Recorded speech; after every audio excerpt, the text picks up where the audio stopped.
Most bearded dragon owners are accidentally putting their pets in danger every single day, and they have no idea. Not because they don't care, not because they're bad keepers, but because the information most people rely on, the pet store advice, the beginner care guides, the quick YouTube tips, leaves out some of the most critical details about what these animals actually need to survive. Today, I'm covering 10 real biology-backed mistakes that are silently harming bearded dragons across the world. These are not edge cases. These are not rare accidents. These are things happening in enclosures right now, in households where the owner genuinely loves their animal and genuinely believes they are doing everything right. Number 1 starts at something every single care guide tells you to do. Welcome back to the Reptile Lab. If you're new here, subscribe now, because this channel is where we go past this surface level advice and into the real biology behind what your reptile needs. Everything in this video is grounded in exotic vet consensus and reptile biology research. I'll drop a full disclaimer in the description. Stay to the end, because number 10 is the one that kills dragons in otherwise perfectly set up enclosures and almost nobody talks about it. Number 1, picking up your dragon during or right after a bath. This is the one that surprises people the most, because bathing is universally recommended. Every care guide says to bathe your bearded dragon, and they're right, hydration and hygiene matter. But the moment during and immediately after drinking is one of the most dangerous times to handle your animal, and almost no one explains why. Here is what's actually happening inside your dragon's body when it drinks. Bearded dragons don't sip the way mammals do. They flood. When they make contact with water, they open their mouth wide and pull water in rapidly, filling not just the mouth, but the gullet, that expandable pouch tissue under their chin, completely full. It's why a drinking dragon looks so dramatic. They're not being cute. They're running a full capacity intake process. To prevent that water from rushing directly into their lungs, the body seals a small but critical structure called the glottis, quote, the airway valve. That valve stays closed while water is being held and processed. When the dragon is ready to swallow, it tilts its head upward and gravity carries the water down into the stomach. The whole sequence has to complete correctly. Now here's the problem. If you scoop your dragon up mid-drink, walk them out, or within the first few minutes after a drinking session, you interrupt that process. The posture changes. The angle changes.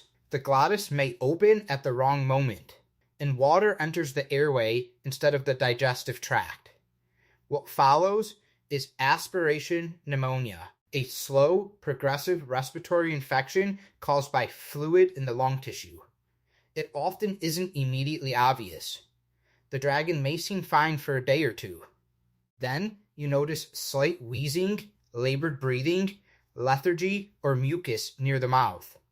By the time those signs appear, the infection is already advanced.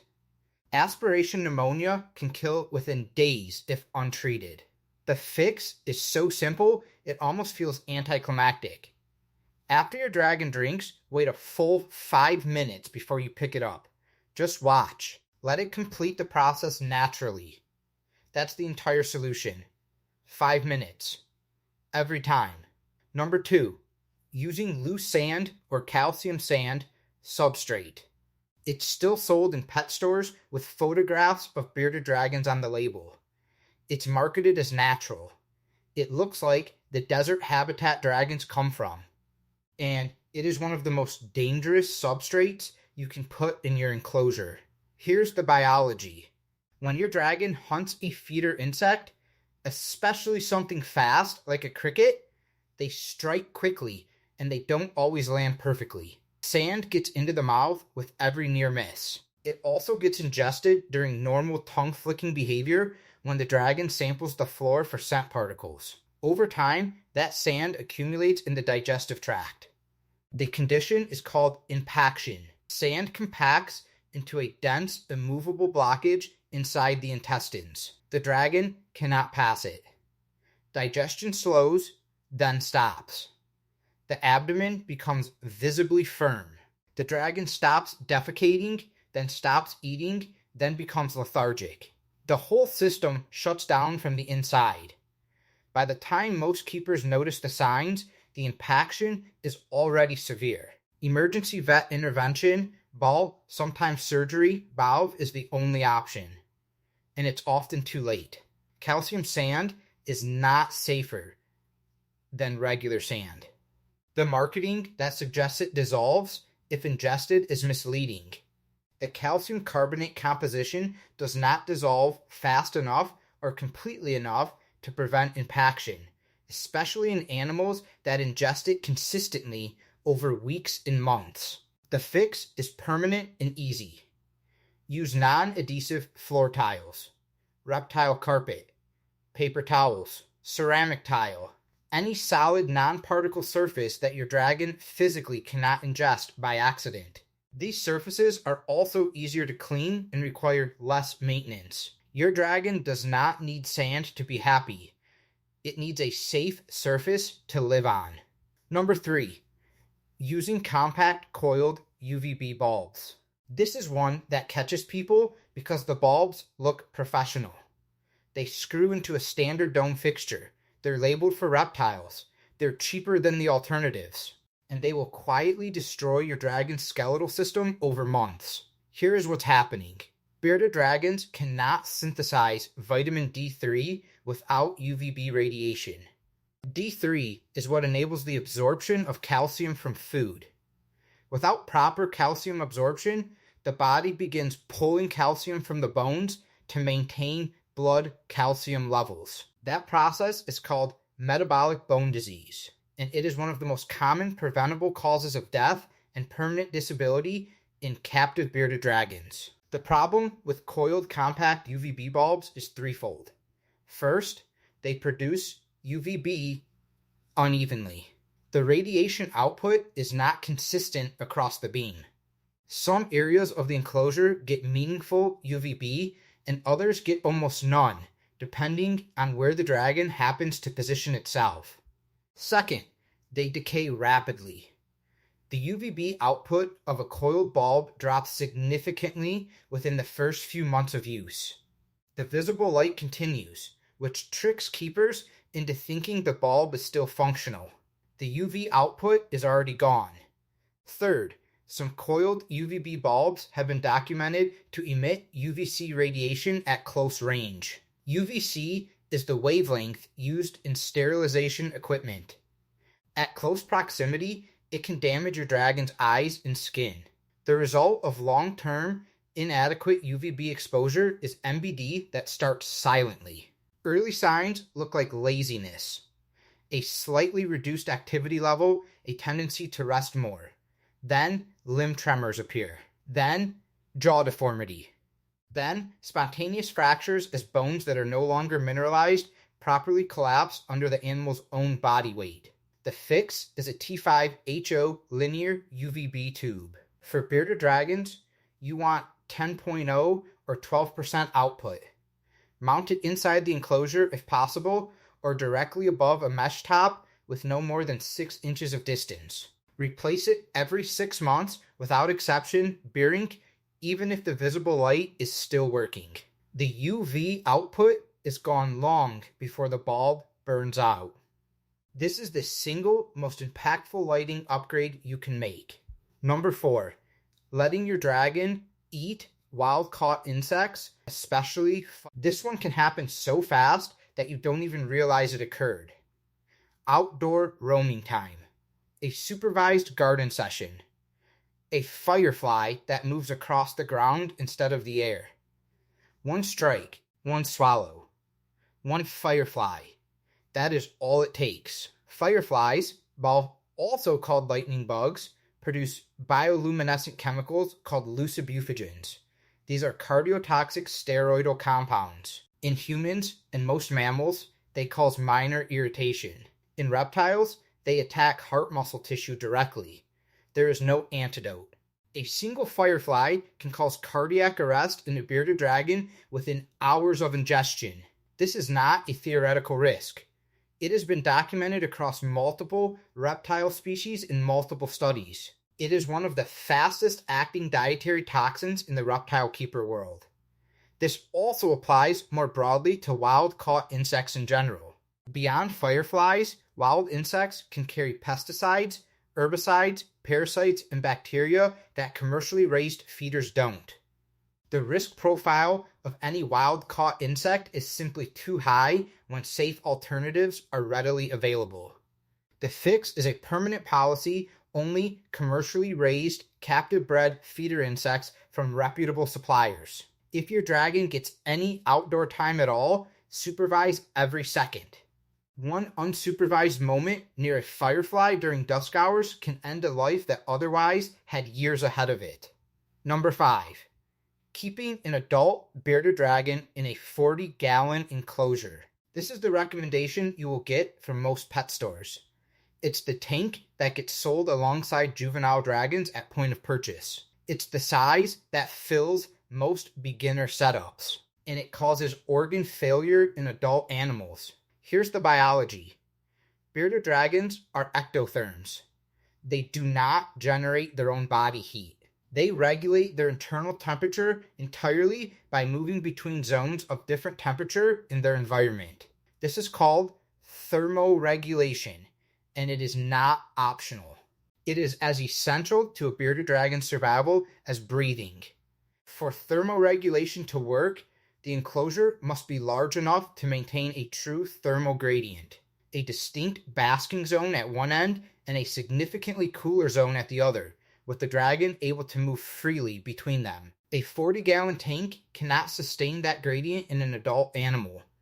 The enclosure is physically too short. Heat from the basking end bleeds across the cool side, flattening the gradient. The dragon has nowhere to go that is genuinely cooler. A dragon that cannot thermoregulate lives in a state of chronic thermal stress. The liver, which in reptiles does most of its metabolic work at specific temperature ranges, cannot function optimally. The kidneys follow. The immune system weakens. Digestion slows.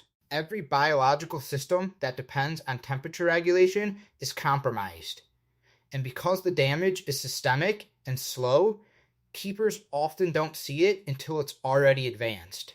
The minimum enclosure size for an adult bearded dragon is 120 gallons, about 4 feet in length. Larger is always better. This is the single most impactful structural change you can make for your dragon's long-term health. Number 6, feeding your dragon avocado. This one gets into enclosures through salad mistakes more than intentional feeding. A piece of avocado accidentally mixed into a vegetable blend. A small bit of guacamole off a plate during free roaming time. It seems harmless. It is not. Avocados contain a compound called persin. It's a fungicidal toxin that the avocado plant produces naturally. In humans, persin is processed without significant harm. In birds and reptiles, it causes severe cardiac distress, respiratory compromise, and fluid accumulation around the heart and lungs. There is no safe dose. Even trace exposure over time, small amounts from a mixed salad, for example, can cause damage that doesn't produce visible symptoms immediately but accumulates. By the time respiratory distress or weakness becomes obvious, cardiac damage may already be significant. The fix is a dedicated, printed, safe food list posted directly on the enclosure or stored near the feeding area. Safe staple greens include collard greens, mustard greens, dandelion greens, turnip greens, and squash. Treat the safe list as the only list. Never improvise the salad bowl with produce that hasn't been verified. Number 7, using under-tank heat mats without a thermostat. Heat mats are sold in reptile sections everywhere. They are marketed as appropriate for dragons. And without a thermostat, they are essentially an uncontrolled heat source sitting directly under your animal. Here's why this is so dangerous specifically for bearded dragons. In the wild, dragons bask from above. The sun heats their dorsal surface, claviculum, their back.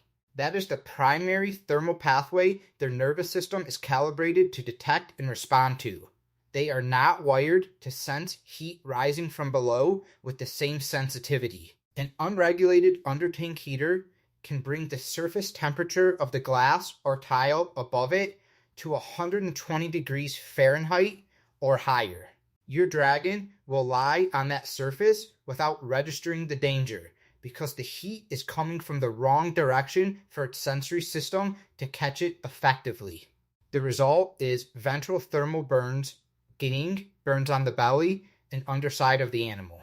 They often look like discoloration or scale changes at first. By the time the tissue begins to break down, the burn is third degree and the damage is deep. These burns are frequently fatal without immediate veterinary intervention, and they are entirely invisible until they aren't. If you use a heat mat for any reason, it must be connected to a thermostat set to a maximum of 90 degrees Fahrenheit. No exceptions. Better still, provide all heat through overhead basking bulbs. That is how the species was designed to receive heat. It is the safest and most biologically appropriate method. Number 8. Housing 2 bearded dragons together. This one comes from the right place. People want their dragon to have a companion. They think another dragon nearby will make their pet happier. Bearded dragons are not social animals. They are territorial, solitary predators. And cohabitation kills, almost always slowly, and almost always silently. Here's what happens inside a shared enclosure. One dragon will dominate the basking spot. It may not look aggressive, there may be no obvious fighting, but the dominant dragon will position itself at the prime thermal zone and the subordinate will defer. Every time. The subordinate dragon cannot thermoregulate. It cannot digest its food properly. It cannot function immunologically. Its cortisol, its stress hormone, stays chronically elevated. Elevated cortisol suppresses immune function, halts healthy digestion, and causes the body to enter a state of sustained, low-level shutdown. The subordinate dragon starves slowly, even with food present, because it cannot process what it eats. Its immune system deteriorates. It becomes susceptible to infections it would otherwise fight off easily. And because no visible wounds appear, keepers often think everything is fine. They see 2 dragons eating. They see no biting. They see no blood. They don't see the slow internal collapse happening in the smaller animal. One enclosure. One dragon. Always. This is not a preference or a recommendation with exceptions. It is a biological necessity for this species. Number 9. Letting your bearded dragon roam unsupervised. Free roaming time can be genuinely beneficial. Exploration, enrichment, varied sensory input, now is all of that has value. But unsupervised free roaming in a house that has not been specifically prepared for a small reptile is one of the most common preventable injury scenarios in the hobby. The floor-level world of your home is full of hazards your dragon will encounter without any sense of danger. They will eat carpet fibers, synthetic materials, rubber bands, small plastic pieces, synthetic, any of which can cause impaction or internal lacerations. They will seek heat and find it behind appliances, inside heating vents, under furniture, getting stuck, trapped, and dehydrated in spaces too narrow to exit. And they are small, low to the ground, and easily missed underfoot. Beyond physical hazards, temperature drops during floor-level roaming in a climate-controlled house can be significant.